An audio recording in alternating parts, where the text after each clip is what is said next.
I wanted to do another video on this and have a little fun with it because I had one of these Dixon idolaters clowns come on my channel. This some individual by the name of Terry, if I'm not mistaken, and claimed that Jonathan Cahn would never steal anything from me. He would never plagiarize my copyrighted intellectual work.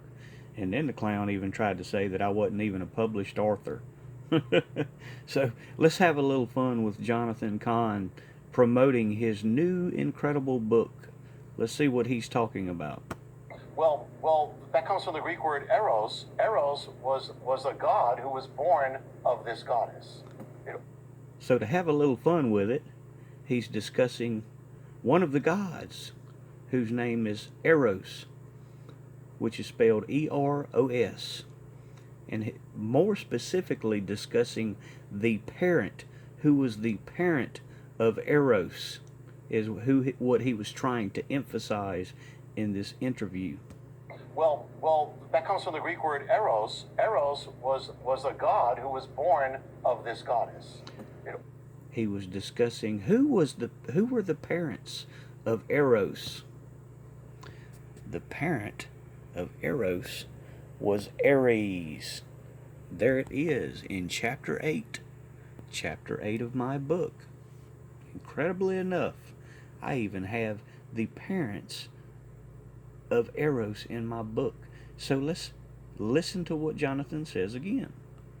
Well, that comes from the Greek word eros. Eros was a god who was born of this goddess.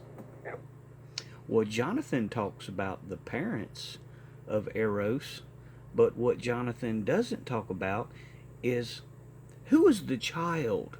Who was the child that Eros had? What was the name of the child of Eros? Incredibly enough, the name of that child was Erebus. Imagine that, Erebus.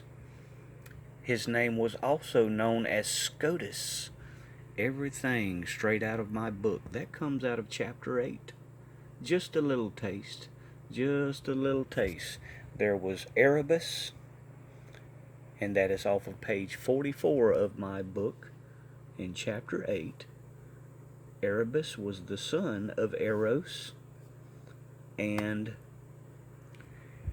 Ares was his father. So when Jonathan is discussing... Well, that comes from the Greek word eros. Eros was a god who was born of this goddess.